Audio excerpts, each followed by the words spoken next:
নমস্কার, কলিস কিচেনে সবাইকে আরও একবার স্বাগত জানাচ্ছি।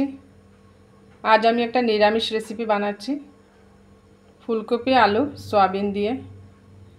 এর জন্য এখানে আমি ফুলকপি নিয়েছি, বড় বড় পিস করে কেটে রেখেছি। আলুও বড় বড় পিস করে কেটে হলুদের জলে ডুবিয়ে রেখেছিলাম। আর নিয়েছি একটা মিডিয়াম সাইজের টমেটো, আদা নিয়েছি 1 ইঞ্চি, অল্প কিছু ধনেপাতা। আর এখানে মশলার মধ্যে আমি নিয়েছি হাফ টিস্পুন হলুদের গুঁড়া, 1 টিস্পুন কাশ্মীরি লাল লঙ্কার গুঁড়া, হাফ টিস্পুন জিরে গুঁড়া, 1 টিস্পুন ধনে গুঁড়া। আর এখানে আমি নিয়েছি সয়াবিন জলে ভিজিয়ে রেখে জল থেকে চিপে উঠিয়ে নিয়েছি। নিয়ে নুন হলুদ মাখিয়ে সয়াবিনটাকে ভেজে নেব। আর নিচ্ছি অল্প পরিমাণে চিনি।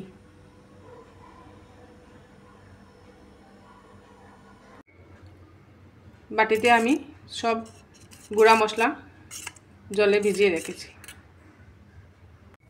কড়াই গরম হয়ে গেছে, এর মধ্যে আমি দিয়ে দিচ্ছি 2 চামচের মতো রিফাইন্ড অয়েল। এই রেসিপিটা আমি রিফাইন্ড অয়েল দিয়ে বানাচ্ছি। তেল গরম হয়ে গেছে, নুন হলুদ মাখিয়ে রাখা সয়াবিন দিয়ে দিচ্ছি।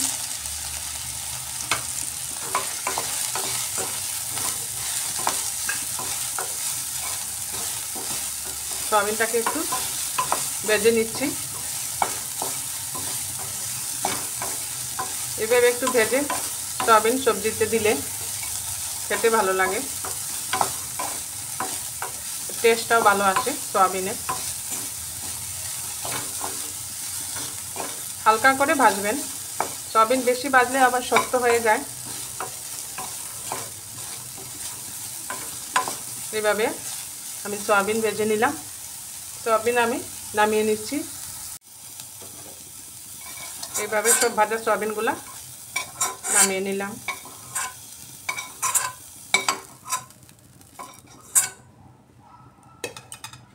এবার এই সয়াবিন ভাজার কড়াইয়ের মধ্যেই আমি আরও একটু তেল দিয়ে দিচ্ছি।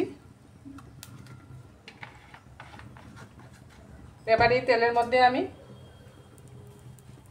আলুগুলো ভেজে নিচ্ছি।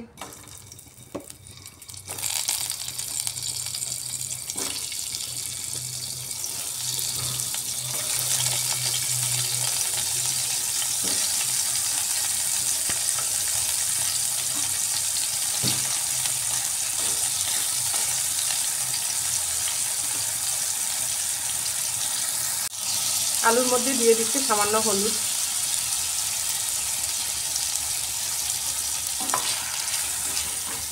আলুটাকে একটু লাল লাল করে ভেজে নিতে হবে।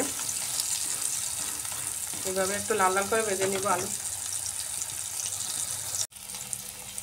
আলুগুলো লাল লাল করে ফ্রাই করা হয়ে গেছে। এবার আমি নামিয়ে নিচ্ছি।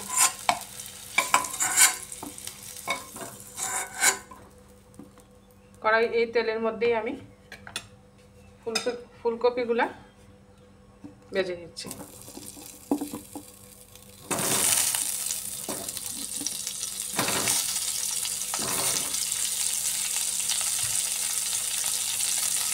আলু ভাজার তেলের মধ্যেই আমি ফুলকপি ভেজে নিচ্ছি।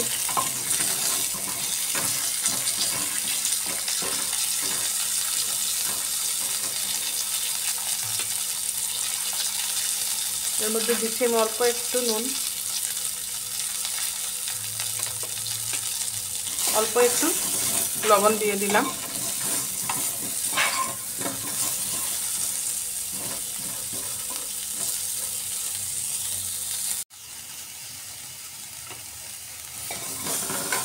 ফুলকপিগুলো ভাজা হয়ে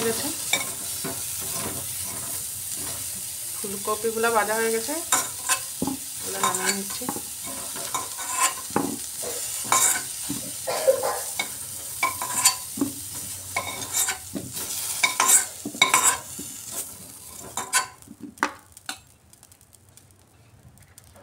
এবারে কড়াইয়ের মধ্যে দিয়ে দিচ্ছি আমি 2-3 চামচের মতো তেল।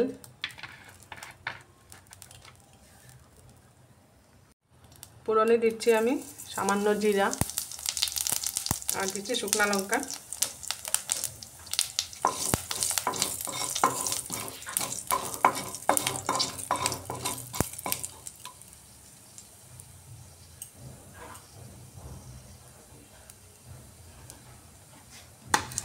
দিয়ে দিচ্ছি ভেজে রাখা ফুলকপি,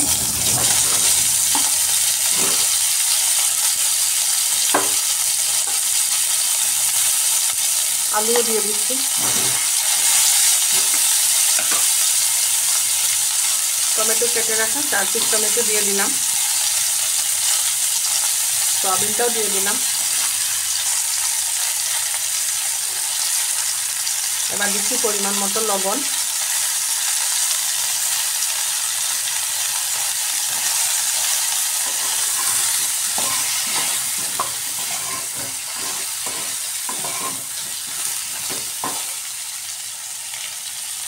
এবারে এর মধ্যে জলে গুলে রাখা মশলাটা দিয়ে দিচ্ছি।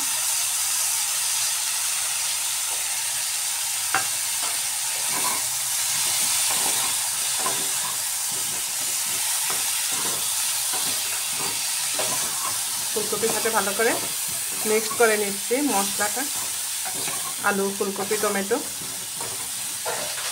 এবার আমি কিছু সময়ের জন্য ঢেকে দিচ্ছি।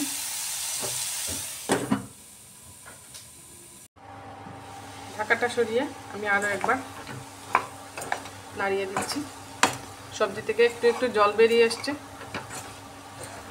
এইভাবে মশলার সাথে সবজিটাকে ভালো করে কষিয়ে নিতে হবে। এইভাবে আমি আবারও একবার ঢাকা দিয়ে দিচ্ছি।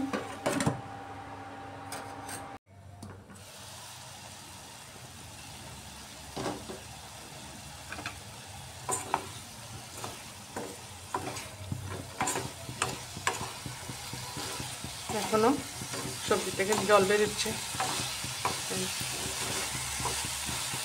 এবার আমি এর মধ্যে গ্রেট করে রাখা আদা দিয়ে দিচ্ছি।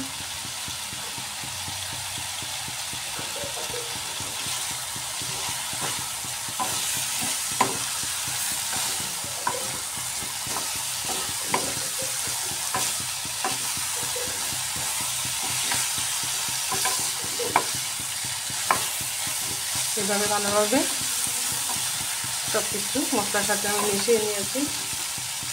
নিয়ে দিয়ে দিচ্ছি সামান্য পরিমাণে দই,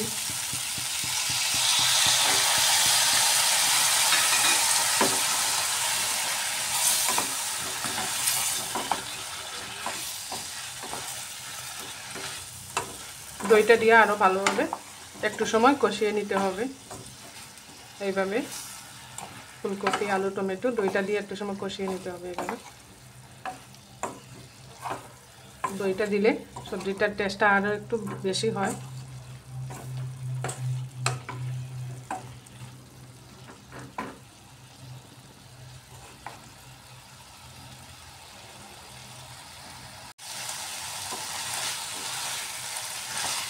মশলা থেকে তেল ছেড়ে ছেড়ে আসছে।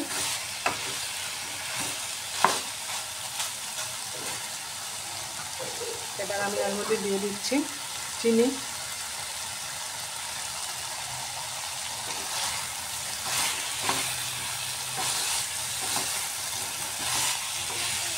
শীতের দিনে ফুলকপি দিয়ে অনেক রকম রেসিপি বানানো যায়। আমার এই রেসিপিটা আপনাদের ভালো লাগলে বানিয়ে খাবেন, কমেন্ট শেয়ার করবেন, আর আমার চ্যানেলটা সাবস্ক্রাইব করার অনুরোধ রইল। এইভাবে ফুলকপি দিয়ে, আলু, সয়াবিন দিয়ে একটা নিরামিষ সবজি বানালে আপনারা রুটি, পরোটা সাথে খেতেও খুবই ভালো লাগে।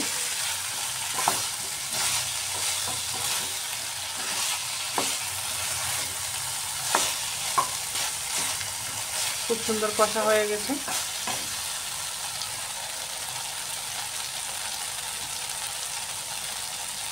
এবার আমি দিয়ে দিচ্ছি গরম জল।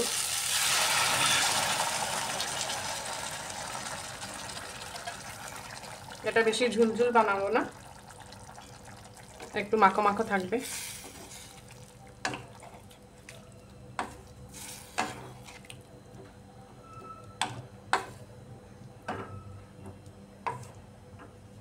এবার 10 মিনিটের জন্য আমি ঢাকা দিয়ে দিচ্ছি।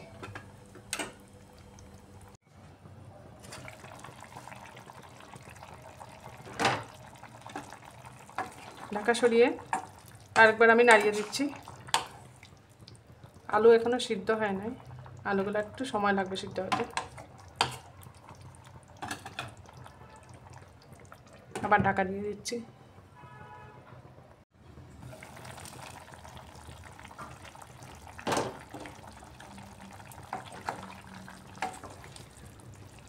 ফুলকপি সিদ্ধ হয়ে গেছে, আলুও সিদ্ধ হয়ে গেছে।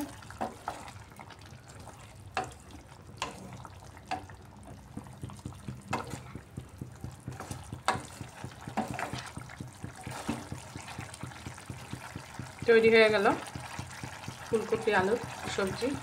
এবার উপর থেকে আমি ধনেপাতা কুচি ছড়িয়ে দিচ্ছি।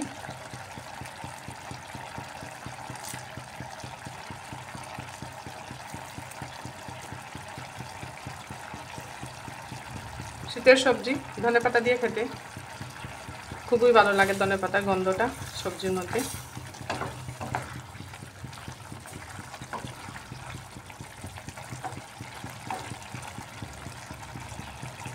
এবার আমি নামিয়ে নিচ্ছি।